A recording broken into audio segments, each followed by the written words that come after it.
Okay, we're at class number 118 of the Endless Conversations with Yogananda. We're up to number 427 of the conversations, and I think there's something like, I shouldn't be doing this, but there's 461, so we're actually moving through it. What do you know? So, we're back into the monks trying to be celibate, which we sort of periodically come into this story, so we're back there again. Sexual desires were, for the monks, the greatest temptation, especially for the younger ones. Master said to us once, if the sexual impulse were taken away,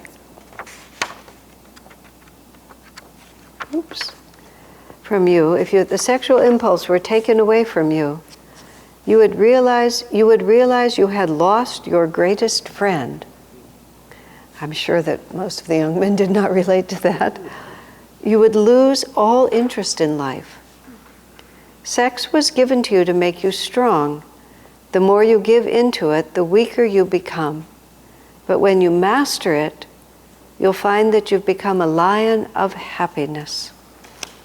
You know, male sexual energy is not quite the same as female energy, although, and I, being in a female body, have more experience with in this incarnation, but the female version of it, I mean, I understand from whatever past life memories I have and from the men that I've known in my life, you know, that sex can be quite obsessive for males.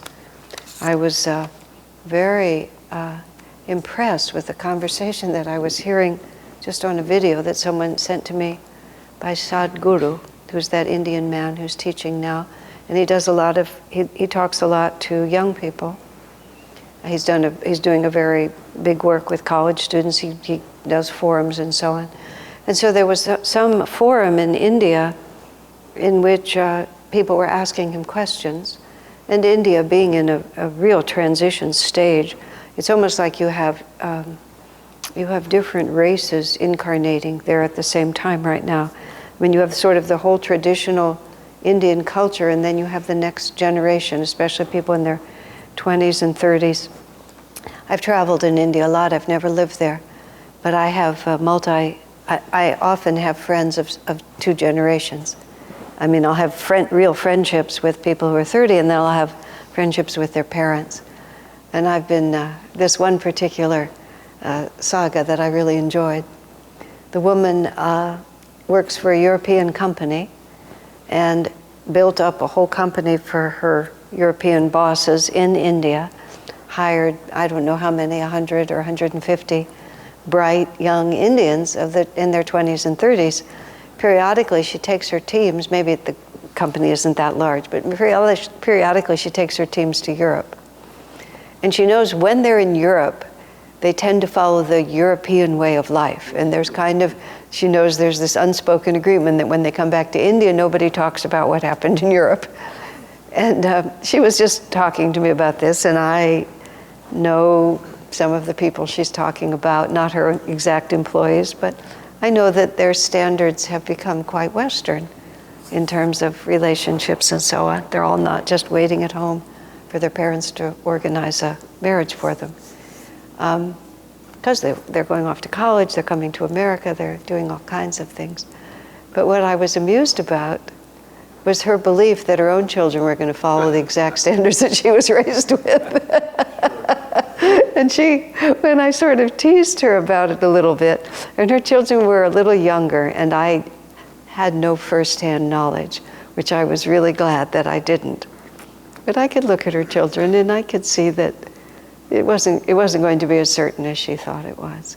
You know, there's just this whole other reality that's happening for people that is very confusing, exceedingly confusing. And then you have these very just solid statements that the masters have made, and the masters have always made, that these are the realities of the way human beings are made, and it's not culture, it's not lifestyle, it's just the way we're made. When I was in India in the last couple of months, in Mumbai, Narayani and Shurjo are drawing quite a young crowd because they themselves are, whatever they are, 20s, 30s, maybe they're in their 30s and up to 40 by now.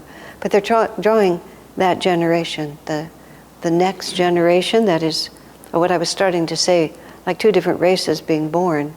It's not that people don't have Indian bodies, but there's a mindset. There was a very traditional Indian mindset. It was the same for generations. And so the culture continued because it never occurred to anyone to be different. But and when the context of life remained the same, people's lives could be the same. But in the last, 100 years, 150 years, multiculturalism, where everybody's going back and forth, television and movies bring in a whole just view of life that was never there before. When we first started visiting India in the late 80s, it was still closed to foreign corporations because Gandhi, when he got the country free, he just pushed the West aside and closed the gates. And so there were no imported companies. Everything was homegrown. And then in the early 90s, Pepsi-Cola launched from the Taj Mahal. and then just like from one year to the next, the whole country started shifting. Of course, it had to. As Swamiji said, there's a sort of sentimental attachment. He said in his words, exact words were, but India is far too important not to take its place. Important, what it has to offer, not to take its place with the developed nations of the world. And that's basically what's happening. I heard this man giving a speech. He was an Indian minister. Not clergy person, but government minister. And he was talking about the relative demographics of all the countries in the world, and that all the youth is in Asia. And that both Europe is very old, the median age, and the USA is very old by comparison. And the birth rate in these countries is not as high. So basically, in another 15 or 20 years, all the young energy is in China and in India. It's very interesting. Now, all of that was not exactly what I was going to talk about, but when I was in Mumbai, this very dynamic young man who's very forward-looking and is involved. Oh, I know what I was going to say. Once you started bringing in computers and electronics and so on, it's like there's the traditional world just has no relationship to this. And so everything just starts changing, and all the responsibility just goes into the hands of the next generation, and it's so everything shifts. So this young man, who's very dynamic in that way, he came to me after a class I gave, and he basically said, I was starting to talk about Sadhguru. He said, I've asked lots of different spiritual teachers what the teaching is on sex, and I said, and you've never gotten an answer you liked. And he laughed and he said, yes, that's exactly right. He was going to try to put something else onto it, but really I said, you just didn't like what you were told. Yes, that's exactly true. So I said, okay, try me. We'll see if we can make it work. But to go back to Sadhguru, which is where I was a moment ago. So this young woman was talking and just sort of asking. The question she actually asked was whether women should dress modestly or not. And he gave a brilliant answer, the best answer that I've ever heard to a question like that. I have my own opinions, but he said, everybody has multiple aspects to their nature. And he said, and if a woman wants to lead with her biology, he said that's her choice, but she has to understand that she's presenting her biology as the first picture. And then he was talking about traditional Indian society. He said in traditional societies, the sexes are not, the genders just don't associate. And so he was saying that, many people in India, many men in India, are simply not used to the proximity of women. They just have no training for the proximity of women. Their entire training is to have the sexes separated, except when you have a wife. And so he said and this is because this is an issue in India, when women are leading with their biology, and there's men people who haven't had a wide world experience, they just have no They have no concept of what to do with that kind of energy. And I myself have always felt that it's impolite of women. It's not a gesture of friendship to lead with your biology. It just seems rude to me, because just people are being who they are. You just put an unnecessary strain on the relationship. I'm on the relationship with total strangers, but I know there's a whole lot of other points of view on that, and I'm really not going to defend that. But the fact of the matter is, especially, for these monks that Master's talking to at Mount Washington, in a society, he was at least talking in the 40s and 50s, it wasn't nearly as bad as it is now, where it's just, there's no sense of, actually the word I want to use is dignity, but there's no sense of modesty. It's just not, it's not a popular thing. I remember talking to, there were these two young girls, they were high school students, and they came to do a film with me for some school project. So we were just talking about community, and they were very interested in community, and I was just talking about, they asked me questions, how we get along, how we relate to each other, all of this. The two girls, they were like 16. It was summer, it was warm weather. They were wearing about as little as it was possible to wear and still actually be considered dressed. And they were just, that was just the way they were. And they were both quite lovely women. And afterwards, because it was relaxed, I said, well, you've asked me lots of questions. I'll ask you some questions. I said, have you ever thought about the effect of the way you dress? I said, are you aware that most men have a visual sexual response? And they kind of said, what? Huh? How would we know that? I said, I don't know, you might have a gay friend, you might have a brother, you might have a priest, you might have a father, you might have a doctor. Like somebody just might mention it to you that when you lead with your biology, the male of the species will have a biological reaction to you. And so they were just like totally not buying it.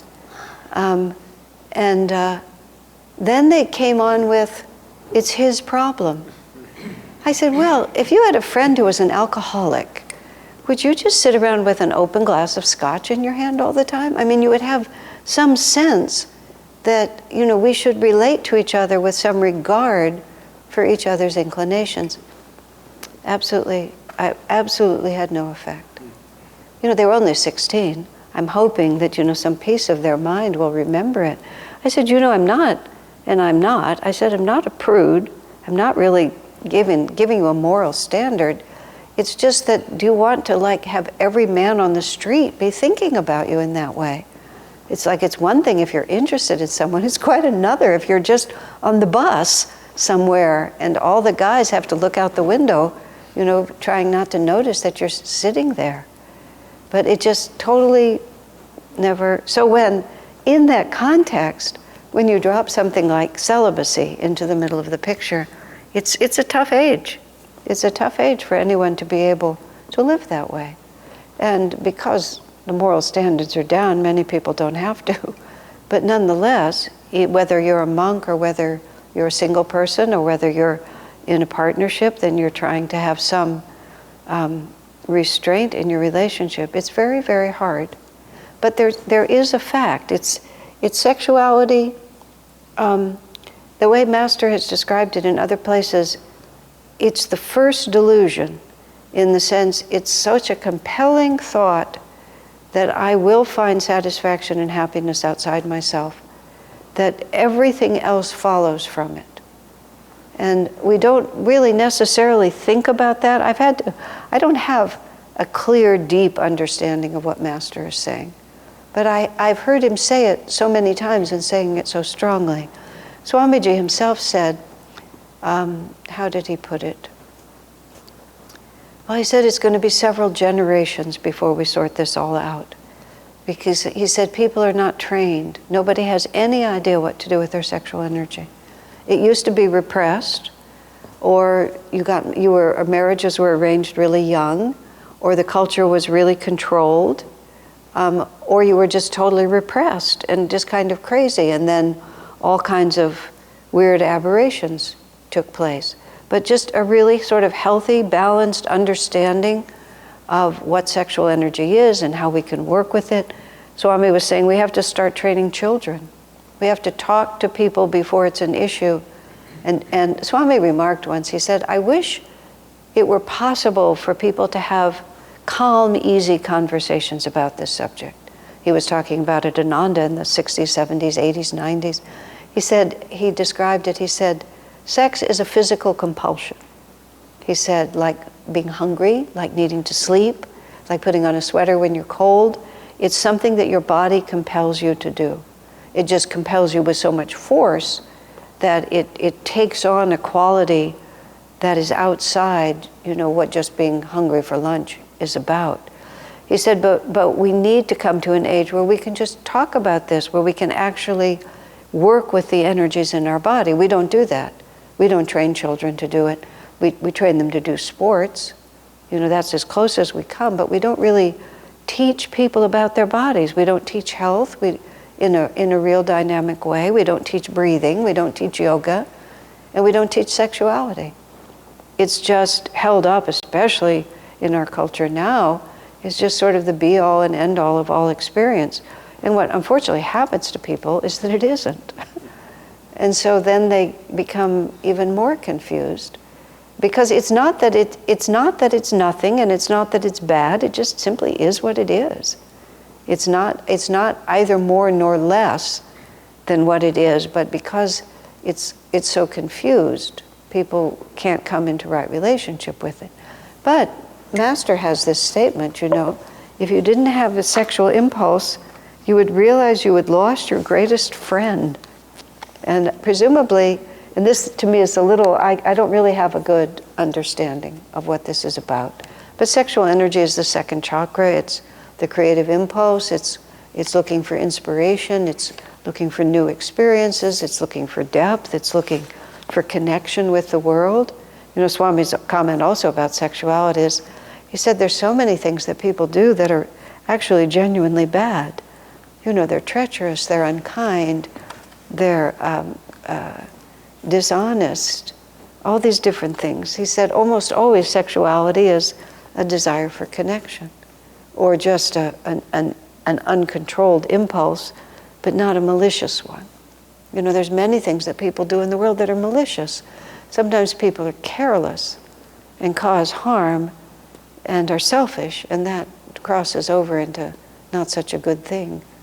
But here Master's saying, you take hold of we take hold of our own impulses. I asked Swamiji once what was, just sort of the relative advantage of celibacy. This is when a lot of the people who'd been monastics were getting married. And so I was sort of asking Swamiji, sort of, how did these two things stack up? And he said, for most people, celibacy is not helpful. Because as he put it, this was his phrase, instead of getting lighter and lighter, in forced celibacy that is not chosen, a person gets tighter and tighter, was the word he used, which it just doesn't serve them. Which is why in traditional societies, marriages are arranged. It's just sort of, the energy is grounded in a controlled and wholesome way. The environment is controlled, and then the energy doesn't run amok. Of course, the energy always runs amok in all societies. You have countless examples, but at least it can be held together more. He said, and then the problem with having a sexual relationship, even a committed, positive, monogamous relationship, is he said, once you start fulfilling sexual desire, which is sort of the mother of all desires, you get the habit in your mind that desires are there to be fulfilled, which I thought was an extremely interesting way to put it. It's just sort of, and we just think, if I want something, then I should have it. And that starts leading to a great involvement with Maya in all sorts of ways. I addressed this question in the book Ask Asha. I got a letter from a young couple that I knew, and they sort of said, we know we're supposed to be moderate, but the energy between us is just too strong. So I answered it from another angle, without just talking celibacy, because in most couple relationships, Swami actually said to me, he said that the biggest problem in most devotee marriages is sex. I, being somewhat cheeky, said, "That's not a very original comment, Swami." I said, "That's sort of the problem in many people's relationships." But he didn't let me tease. He stayed solid. He said, yes. He said, one or the other decides that they should be celibate. And then all of a sudden, instead of having a warm relationship, they're at war with each other. It was just a very interesting comment on his part. And when he heard that a man who had been a monk for a long time had married, but was essentially trying to have a celibate marriage, Swami said, you can't have it both ways. If he wanted to be a monk, he should have stayed a monk. If he's going to be married, he has to enter in, because now it's not just up to him. There's somebody else in the relationship. And so when the couple asked me that, and I don't remember everything I wrote in that book, but I remember in essence I was trying to say, see, what happens when you're in a sexual relationship, when you're in a physical relationship, is that you're constantly affirming that you are a physical body. And it's just as simple as that. And even more, if you're in a responsive relationship, you're always having yourself affirmed because somebody is looking at you. Somebody is finding you attractive. Somebody is drawn to you. Or you're always being drawn. And so there's this constant affirmation of your individuality, the nature of your individuality, complementary nature of your individuality, trying to get someone else's attention. And as a result, you become very identified with who you are. I mean, I've had marriages and also long periods of celibacy, sort of both young and older, so I've sort of been on all sides of this question. And when you're not in a physical relationship and not in a romantic relationship, you actually begin to forget that you exist in a physical way, in a way that's just because nobody is affirming it. It's just not being affirmed, and so you move around inside your body, but you don't think about your body, you don't see it as much, you don't think about your gender. And these are really fundamental identities that gradually get pushed to the side if you have to exert enough energy to push them to the side. So talking to this young couple, I was saying, these are the pitfalls, and that you also become selfish, that you become egoic identified, that you become proud of your attractiveness, that you become engaged constantly in trying to be attractive.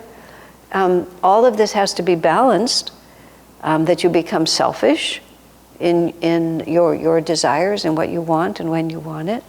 So if we can turn all these things around and not fall into these pitfalls, I mean, for most people marry. If it wasn't for sexual energy, most people would not marry. That's the compelling energy that puts you there. And then what happens is, then you have children, then you have responsibilities, and you learn to be unselfish. And you would never take on all of that. You just wouldn't do it because you wouldn't feel the need to. And that's, men are compelled a lot into marriage relationships because of sexual energy. And so when women stopped being chaste, if that's the word we want to use, men stopped marrying them. And that's sort of that's a lot of what's been happening in our society. Now, I'm not actually saying any of that is bad, because I don't really think this contract of, selling yourself for, women selling themselves for security was such a good idea either. It's just that the whole thing is, the positive thing, I'm talking all about marriage, he's talking about monks.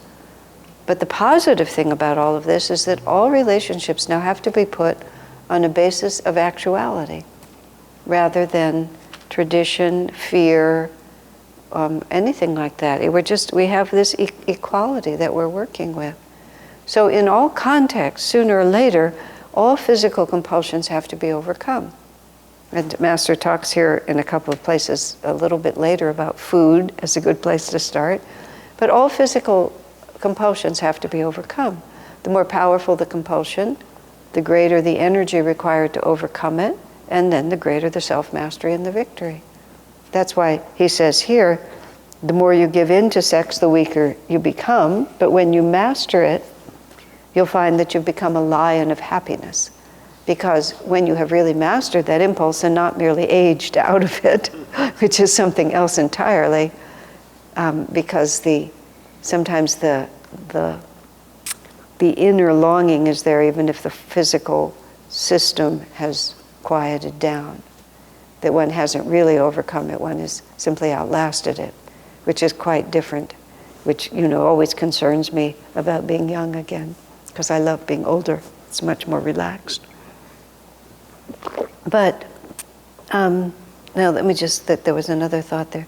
But the other part of this, and this is what's so important, I had a friend who just really basically wrecked his life trying to be celibate, is the only way I can put it. Just, he read these things that Master said, and he made these decisions that he would be celibate, but it was an imposition on his nature to do that. And later on, because I got married, in 81, 82, and I was talking to that man later, and he said, and we were talking about what a wreck he'd made, and he said, well, why weren't you wrecked? I said, it never occurred to me that particular instruction applied to me.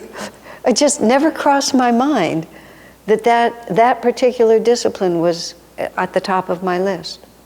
I had lots and lots of disciplines that I was following, but it just never crossed my mind that would be one of them. I mean, when I was a nun, yes, of course, but once I married, it was just, I was married. That was what my life was going to be. It didn't assume outlandish proportions, but nonetheless, it wasn't what was happening.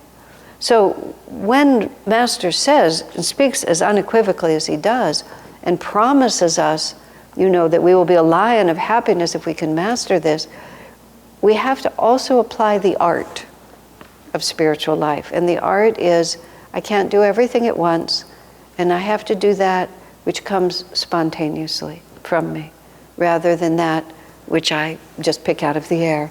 I remember a woman was interested in becoming part of the Nayaswami order, and she wanted to take the Nayaswami vow, which was not appropriate at all. And I said, why are you thinking of that vow? She said, well, it's the highest vow. And it wasn't ego. It was more like she's a competitive person. And so being competitive, she might as well go for the top vow like that. No, that's not exactly how this works. And on the spiritual path, people do that too. Well, if this is what I'm supposed to master, I will. So, but you have to watch. You have to watch it much more sensitively than that. Now, of course, these men are monks, and Master wants them to be monks, and he wants them. They're drawn to that life, and he's accepted them into his monastery, and he's talking to these monks. So he's wanting them to really hear him, and he's wanting to really give them the energy and the incentive to put this energy behind them. So what he says is very appropriate, and it's exactly true. And this is sort of when I was talking to that young man in Mumbai, it's like, I'm not going to tell you something that's untrue. It's like, sexuality, especially for a man, takes a tremendous amount of energy. It ages him, it drains him. I was talking about a friend I knew who was an Olympic athlete, and when he got married, the coaches, took the wife aside and said, when this man is competing, you need to leave him alone. I mean, it's just, these are athletes. This is not even yogis. It's like it takes a lot of energy. And that's a fact. And it also pulls your energy into a very physical reality, which is absolutely contrary to yogic practice in the ways that I was describing. You can get very light when you don't have this constant physical affirmation going on. So one can't comfort oneself by saying it isn't true. It is true. Every word of it is true. It's just a question of what is appropriate for me.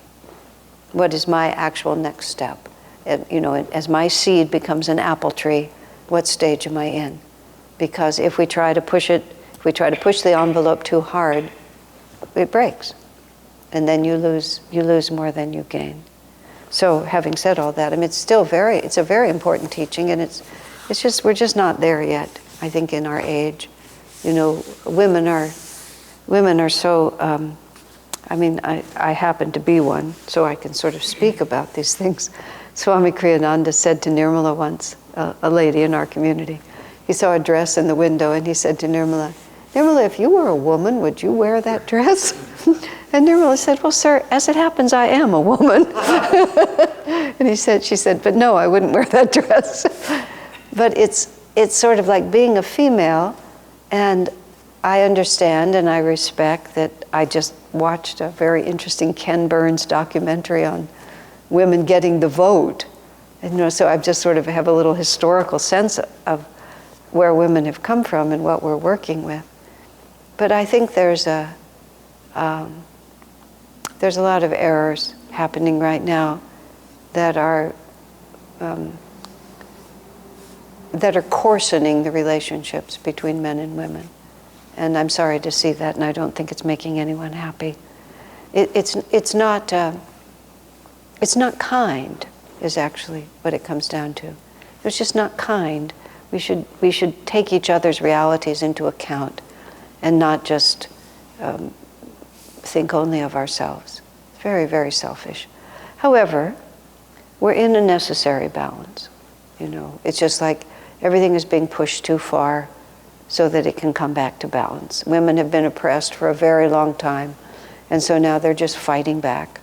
And once they finally, on a cosmic scale, once it's finally gotten as far as it can get, and everybody's really content that we've done it, then a new generation will be born.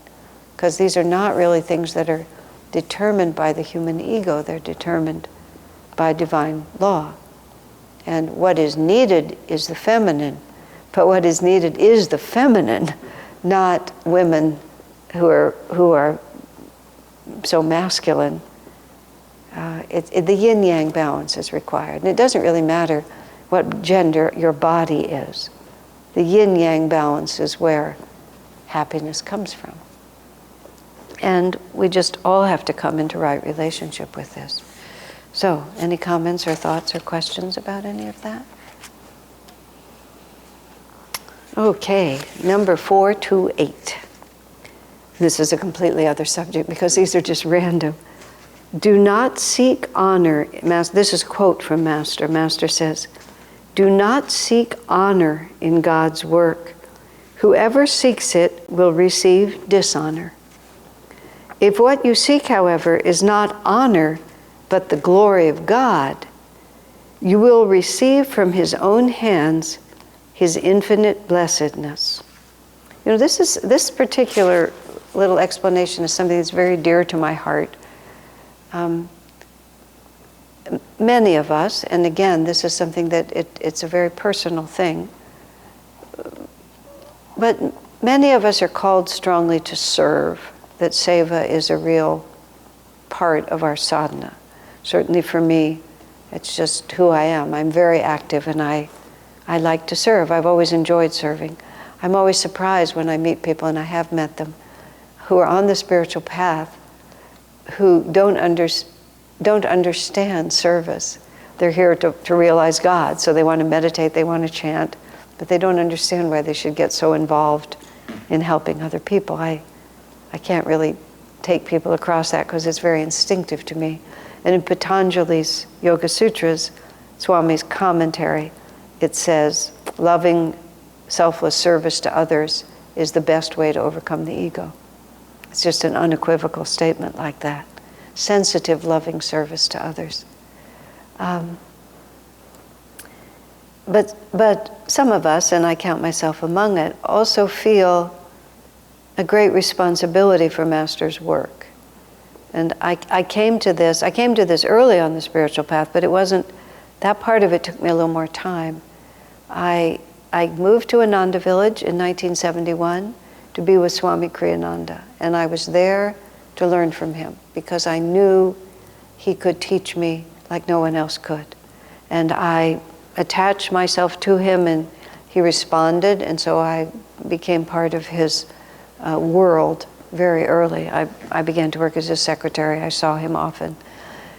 And he was building, not we at that time, he was building Ananda community, working night and day, just with absolute, total self-sacrificing energy.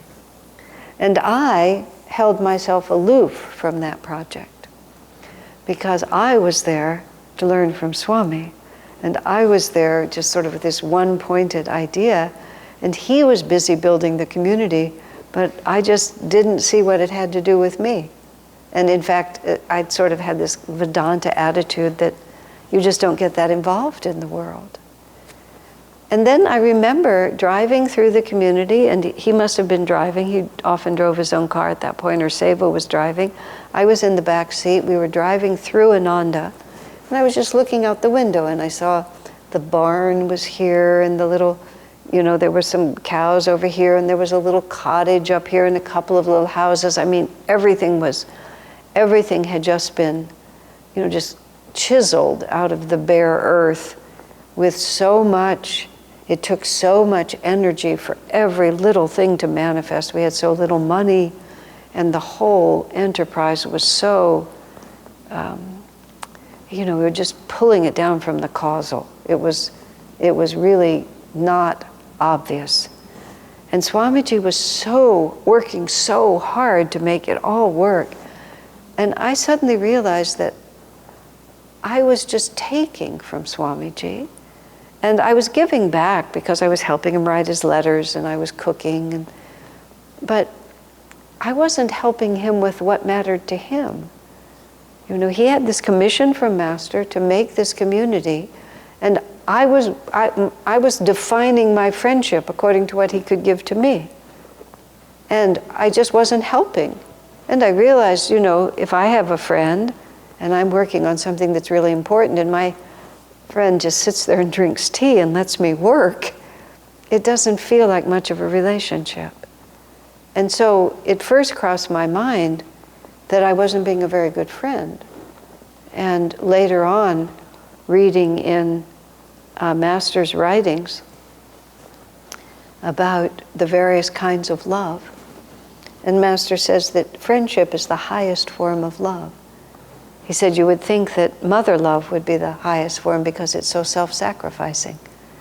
He said, but it's friendship, because friendship is the only relationship in which there is no element of compulsion. He said even mother love, once a mother conceives, she doesn't have a choice about whether her body is used to grow that child. And in fact, her own well-being will be robbed if the child needs it. That's why in cultures where nutrition is not so great, women will lose a tooth for every child that they bear, because it's just the minerals are drained right out of her body. And that's why women would get very old bearing children in ages that were less modern than the one we're in. And the woman has no choice. She may love the baby, but she has no choice. And even after the baby is born, the baby will die unless she takes care of it. So there's this forced element. He said, but friendship is completely free. It's like you choose it. And so therefore it's the purest and the most noble, which is very interesting. And he talked about it even between the guru and the disciple. And this is what Jesus says in the Bible. You call me master, Jesus says to his disciples, but I call you friend.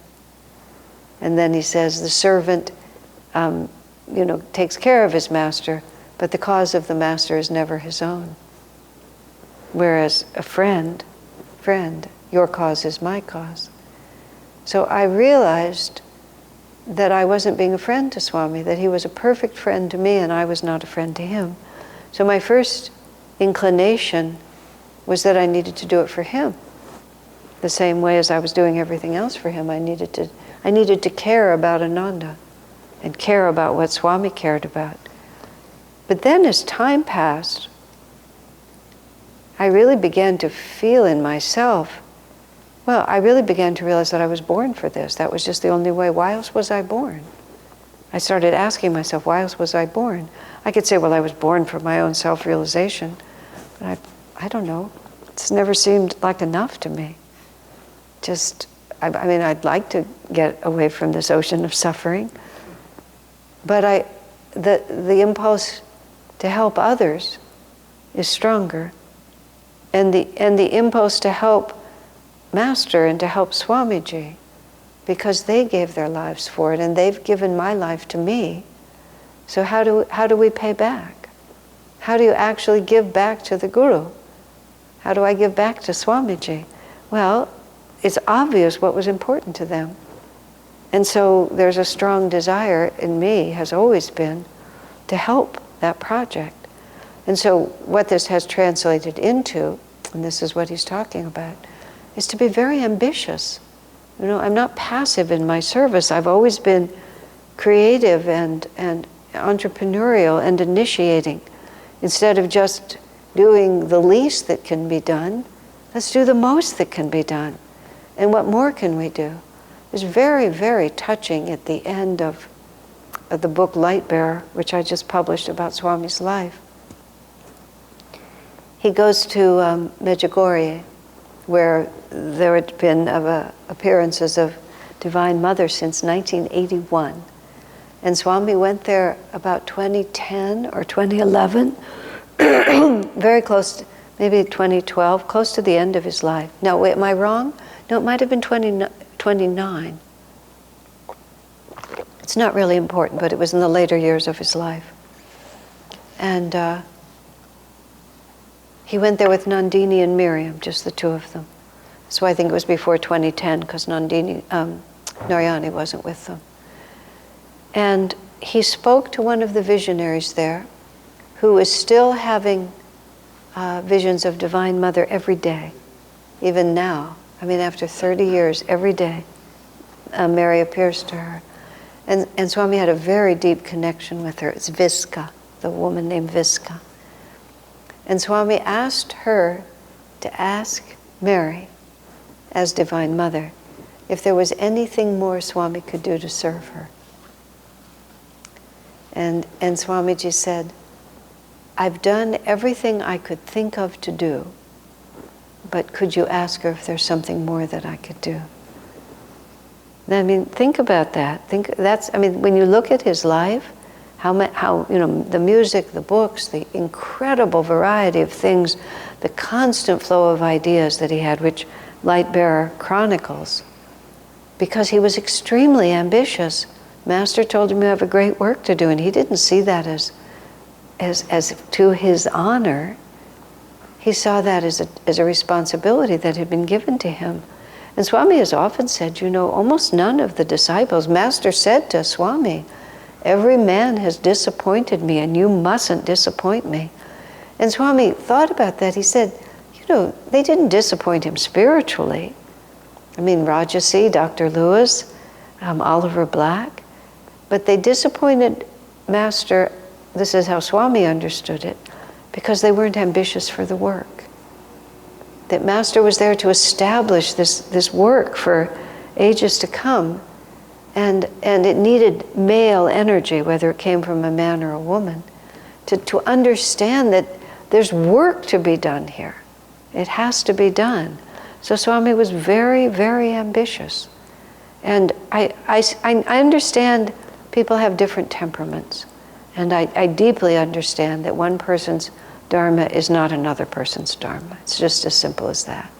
When Sri Ramayogi, who was a liberated master, a disciple of Ramana Maharshi, and Swami met him in this tiny little village in India, and he was doing no work, and even the people in the village, the yogi said he just would talk to them about the crops and about food, and Swami thought, isn't there more you should be doing? And the yogi said, God has done what he wants to do through this body. So it's not like everybody has to work like that. But for some people and for many people, to be ambitious for God's work is a good thing. And this is what he says right here.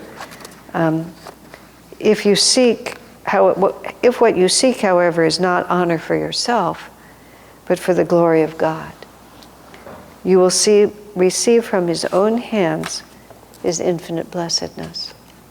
So it's quite a promise, isn't it?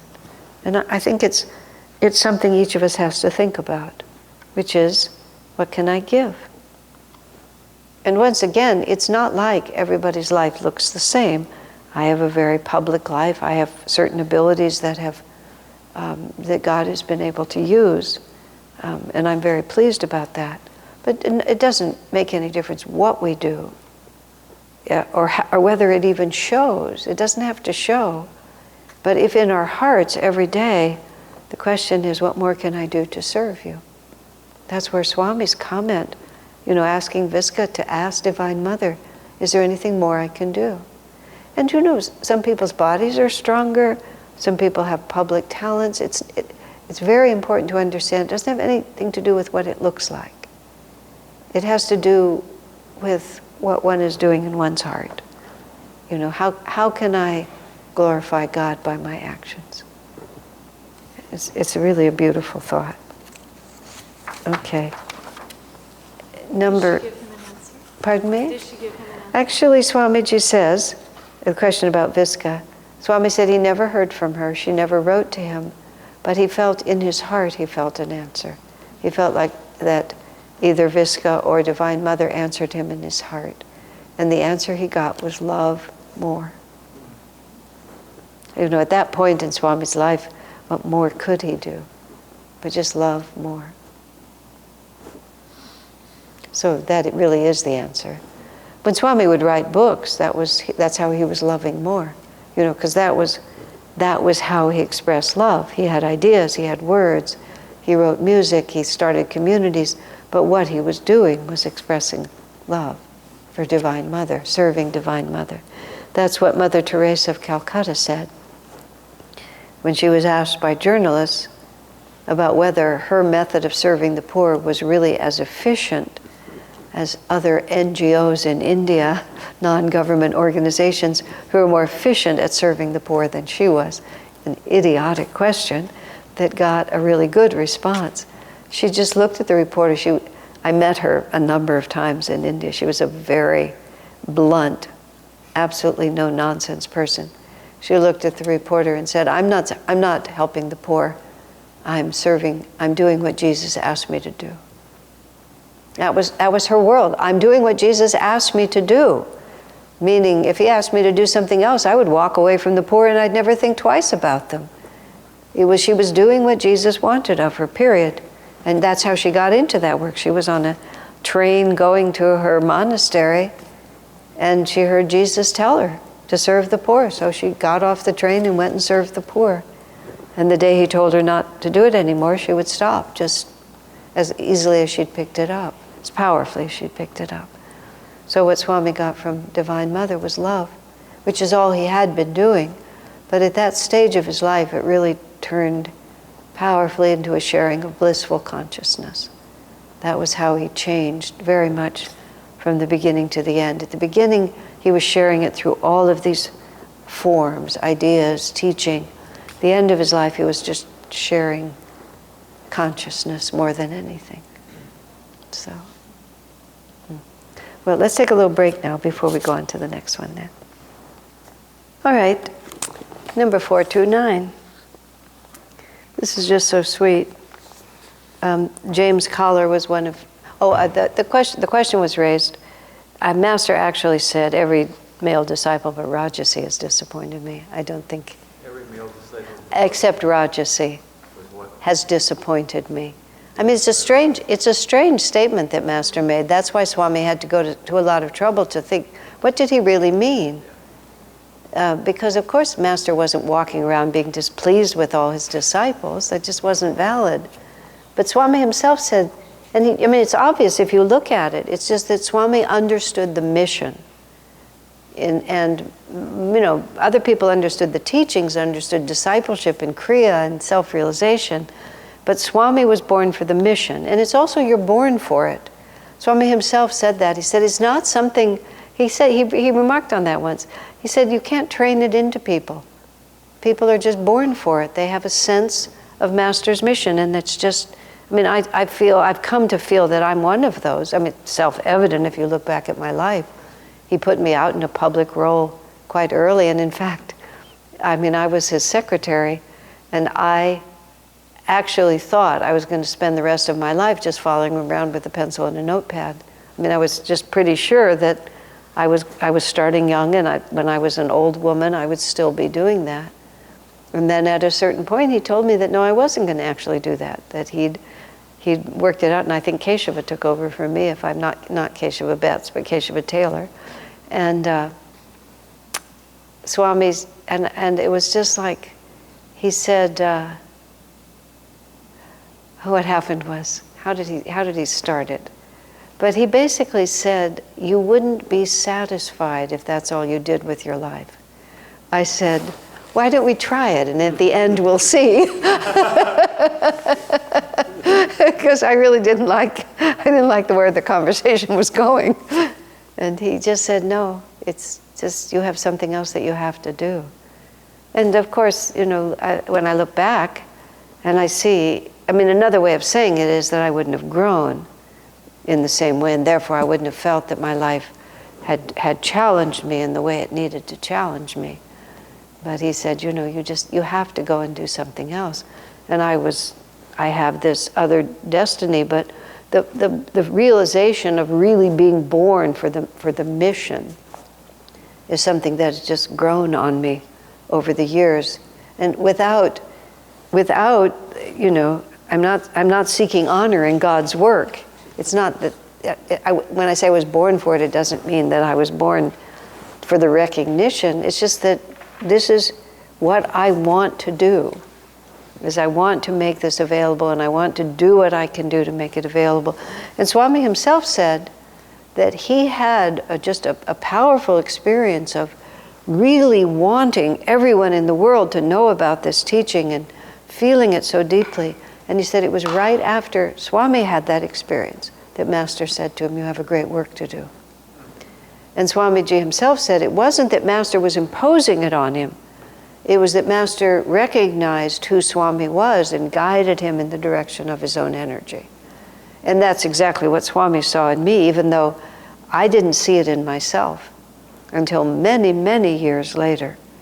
Then I sort of began to understand my own nature better. But he saw in me that I just would have to do this. There would be no way that I couldn't. It's all very interesting. I say that both to inspire others, to be dynamic in whatever ways you can be. You don't have to have massive, big public talents, but there's just always that thought in your mind. How can I serve? How can I serve?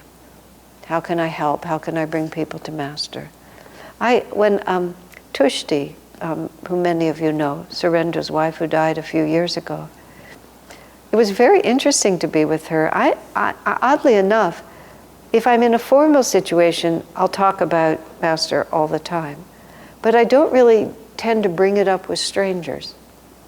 I don't. I'm just more quiet. Tushti, when I was with her, it was so interesting because every time she had an opening with anyone, she would start talking about yoga and kriya and autobiography of a yogi and Master. And I was with her in the hospital and with doctors and in stores. But she would just, it was interesting to me. She would always bring it up. She was always looking for Master's disciples, and it made me realize that I don't behave that way at all. I was with Swamiji in the Om bookstore in the Metropolitan Mall in Gurgaon, India. And he was standing, he wasn't dressed in his Swami robes. I don't know why he wouldn't have been, because he usually did in India, but he wasn't. We were just standing sort of in the little metaphysical section, and some random person came out and pulled out Autobiography of a Yogi and was just looking at it. And Swami just turns to him, just like this. I was his disciple, he said. He was the greatest man I ever knew. And he just sort of, Swami said it in this very boyish manner, just like that. And the guy says, yeah, sure. But it was just so touching to me, because Swami was just so eager to tell him, because there he was, he'd picked up Autobiography of a Yogi, he wanted him to know. And I had to realize to myself, I can't remember ever doing that. I'm a little aloof, unless it's my responsibility, and then I'm not at all. But everybody has to be themselves. All right, yes? He was sort of like that more at the end of his life, too. Once he moved to India, which of course we were in India after he'd moved there. He couldn't talk enough about that stuff. At the end of his life, it was the only thing he would talk about. No matter what subject it was, he would very quickly bring it around to finding autobiography, meeting Master, becoming his disciple. He had only one subject at that point. Every day. It was absolutely wonderful. All right, now we're talking, this is a quote from James Collar. James Collar was an advanced disciple of Master. Master actually said James Collar would be self-realized. Master said, I don't know how, but Divine Mother says so. Because James Collar was kind of a very colorful, kind of an odd character. He had commotion karma, is how Swami described it. Everything he did just sort of, it would create a commotion. Sir, said James Collar on a visit from Phoenix, I have such a great longing for God. Why does he take so long in coming? What a sweet question. The Master replied with a blissful smile, that is what makes it all the sweeter when he does come. That is the nature of his romance with the devotee. That's such an annoying answer, but it's so beautiful. Swamiji used to say that when he would see that people were unhappy and suffering, he would, instead of thinking of their present suffering, he would think, oh, then when God comes, it'll be all the sweeter for them because of the suffering they're going through now. Isn't that a beautiful way to think about it? That's of all the ways to be able to deal without being distressed by other people's suffering. The way I've translated that in my mind is this is the kind of suffering that forces people to turn to God. You know, when you hear about tragic deaths or children who become ill, or you know, babies that are born and a mother has to raise a terribly disabled child, and you just think, this is what draws people to God. Otherwise, if it all had worked out the way they had wanted it to work out, why would they have thought beyond this world? And of course, for Swamiji to be able to say that, what allows him to say that is he stands in the center of the circle of past, present, and future. The center point of a wheel, the whole perimeter of the wheel is equidistant from the center point. And when we come into super consciousness, as Swami described it, you stand right at that center point. And this is past, present, and future whirling around you. So you're right here, and the past is as close to you as the future is. And so this person is suffering here, but from this perspective, you can see that their future liberation is also as present as their present suffering. It's just we think, because we live on the perimeter, we don't understand. But as we move closer and closer to the center, we begin to see more of the circle around us. So Master gave no other answer. He didn't give a big philosophical answer. He didn't say anything. He says, oh, that's the nature of the romance. So that you're sad now because then you're happier, so much happier later. That's beautiful. Well, it's beautiful in theory, and it does communicate a certain vibration that really touches the heart. But it's not a rational answer. It's not an intellectual answer. It's an answer you have to grasp with intuition, or you can't grasp it. So one presumes when Master said that to James, that he was able to take it with his heart. And this is why at a certain point all Swami talked about was meeting Master, because all the enormous intellectuality and all the philosophy and all the reasoning, the closer you get to the center point, this was Swami's comment, because creation is so complicated, we think that God is complicated. And we don't understand that the closer you get to God, the simpler and simpler it becomes. So when Swami was never far away, but when Swami had work to do, he had to create this whole culture of self-realization, and he had to train all his poor, benighted Westerners in all of this. But when all that work was done, he could just come into the center point. You become very childlike at that point. It's just completely simple. So when James asked a question like that, there's just so many huge philosophical answers, and Master didn't feel to give that at all. That's so much sweeter. because he's standing in the center point, and and every saint and master doesn't complain. When they transcend it, they recognize that it was all just fine. It sees the mind can't go there. There's just no way the mind can go there. You have to just be something else. Number 430, he says, above everything else, the Master said, be loyal to God, devote more time to seeking Him, and be less concerned over lesser duties which someday won't exist anymore anyway. In those lesser preoccupations lies the greatest delusion. Never look upon them as in themselves important. Nothing is so pressingly important as your daily tryst with God. You know, there's that wonderful story Swami tells in The Path of when Master was trying to finish, I think it was the towers at Encinitas, in time for the dedication, and perhaps it was Jean Haupt, but one of the disciples just who had a very important job to do just didn't show up for a whole day. And afterwards, Master said, we had so much work to do, where were you? And he said, oh, sir, I was meditating. Oh, well then, of course, why didn't you say so? and we have to, now this is another one of those teachings, you see, because it isn't merely that you sit in meditation, it's that you put out as much energy in your tryst for God, because these are the kind of teachings that allow one to substitute low energy for high energy in the name of detachment from.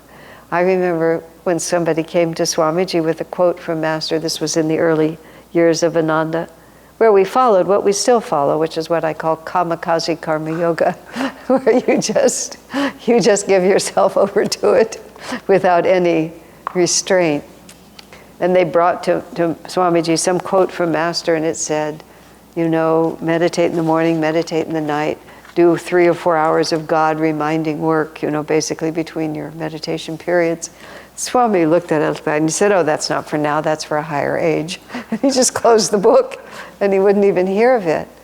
And I remember when there was this one woman who worked all the time, and one of her friends actually was appealing, the woman was there and her friend was appealing to Swami, tell her to take some time off, she should take some time off.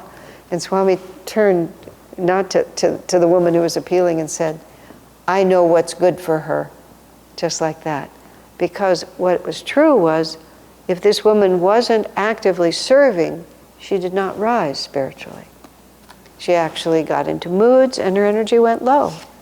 So it wasn't like she was having a tryst with God. It was like if she wasn't actually active, her center of gravity sank.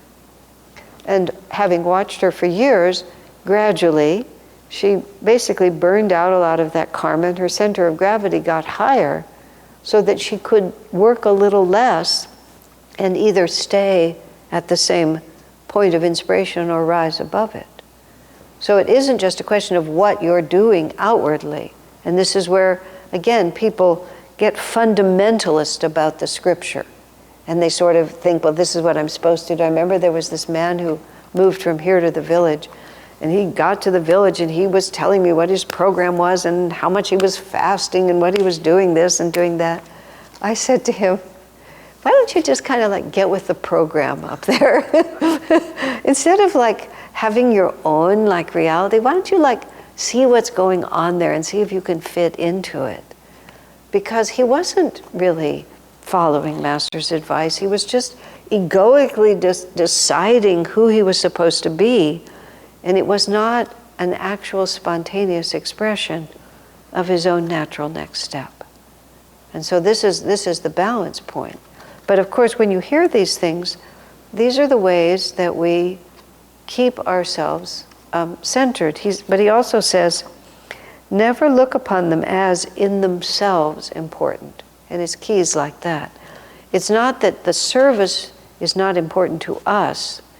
It's that we're growing through doing it. So what we have to ask ourselves is, am I growing? And that's how you question it. Am I really just staying too busy because I prefer to be distracted and I am not at peace with myself? Or am I actually feeling God's presence as I work and then finding that my meditation is also strong because of the service I'm doing? And also, we just have to feel who we are. Swami includes that story in the path of Mrinalini Mata, who comes down to breakfast and had meditated an hour that day. She was 13 years old, bear in mind, or 14 or 15, something like this. And Master said, you didn't meditate. And she said, sir, I meditated a whole hour. He said, you would have been better off meditating half an hour because you didn't meditate more for meditating longer. And so that's sort of what we have to look at. Am I just putting in time, or am I actually going deeper and deeper? And nobody can answer those questions for you, but nor can a formula answer it for you. I mean, I have a lot of faith in the dynamic of Ananda. I don't know how else to put it. That's why I say to people, why don't you just get with the program? Because I've seen people who just kind of enter into the flow of what's happening, that everything works out in balance. And people who are always, the only way I can phrase it is calculating their own position in relation to what they think they ought to be doing, end up so preoccupied that the magnetism of Ananda itself doesn't reach them. Swamiji was very, very balanced, and he kept us very busy. There were very few among us, he knew that, who could really benefit. Now, I don't want to say from more meditation, that's not the way to put it. But we were there to serve and balance that life with meditation. But we, like you said, that's for a higher age. We have a job to do in this particular life. Now, I'm biased that way. So I sort of feel like I have to issue a disclaimer. But truthfully, I've watched by now hundreds, probably thousands of people. And anybody, here's how it goes. Anybody who's really meditating deeply doesn't have to make a point of it. They just do it. They don't have to argue for their right to do it. They don't have to argue against work. They don't have to argue against being too many demands. If it's really their nature, they just meditate. They just do it. And then they also have plenty of time to work because they really are drawn to that life. I think that is actually what I'm trying to say. If it's natural to you, you will do it. You won't watch television and do this and do 1,000 other things. You'll just meditate. And you'll be very satisfied with your meditation. And you'll go in late to work and nobody will say anything to you. And you'll leave early and skip the social events and no one will say anything to you because it's what you're supposed to be doing. But those who argue for their right to meditate, it's quite different. Okay? It doesn't happen as much as it used to, because used to meaning there was a time when Ananda was Ananda village and we were all sort of in it together. And it was just, everybody could see everybody. I mean, now, even though we have this community, a person can get in their car and drive off and nobody has any idea where they've gone. At Ananda village, we were just all there and everybody knew where everybody was all the time. Yeah, because very few of us had cars and nobody had any place to go and nobody had any money to spend when they got there. So it's just, we always knew where everybody was. And it was less, whatever it was, 100 people, 150, but we all knew each other all the time. And I mean, if somebody didn't show up, you were afraid they were dead or something, so you would go look for them. Really, I remember one Kriya initiation, one man didn't come. And Swami said, go find out why he wasn't there. So I went, because is he sick? Did he fall? And so I went and I must have had to go to his house. I asked him, his answer was marvelous. He said, I just didn't feel like bowing down to the gurus last night. That's what he said.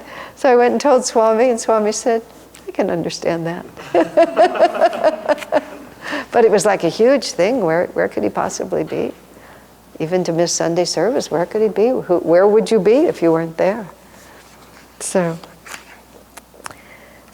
number 431, Swami says, Master says, Because the sexual impulse is usually stronger in men, the spiritual path is harder for them than for women. Those men who get there, however, become very great. This always creates a lot of controversy when you say that one. He puts it this time, and I think he's talking about the monastic life also. But he just says because the sexual impulse is usually stronger, meaning the identification with the body, the compulsion to, marry, have children, get all those responsibilities happening, it's harder to repudiate that energy. But once they get the willpower in place, Master said, men are more attracted to sex and women are more attracted to Maya. Men are more attached to sex and women are more attached to Maya. That's how he put it. The little home, the little baby, the furniture, the little house, the little car, my little husband, my whole little scene. Women just get all engaged in all of this. And men have a cleaner, the masculine mind has a cleaner sort of image. And so he said more women are there in quantity, but in greatness, that masculine willpower, the men become very great. Actually, when I was first working here in Palo Alto, over a long period of time, and had come from Ananda village, and so many of the public programs we gave, there were so many more women than men. And I just began to, I'd never thought about it before.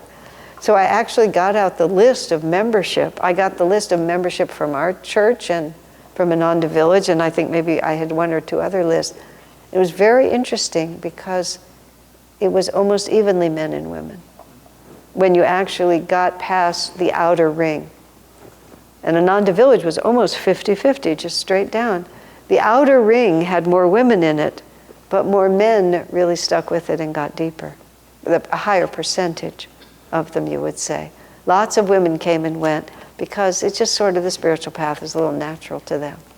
But men were the ones who set their mind. Now, I'm not being chauvinistic.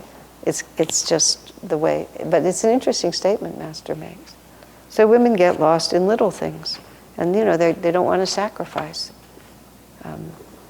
But a man, if he sees a goal, he'll sacrifice for it. The masculine energy will just focus and not pay attention, and the woman is concerned about all the little things that go along the way. The women are the moon. They're just all the variations, in 30-day cycle. It just goes from nothing to full to nothing to full to nothing to full, and she's watching all the little pieces of it. And the men are the sun, and the sun changes, but slowly. And so they just watch the horizon. The sun comes up in essentially the same place and gradually shifts. And the women are just running like this, The men are just looking like that.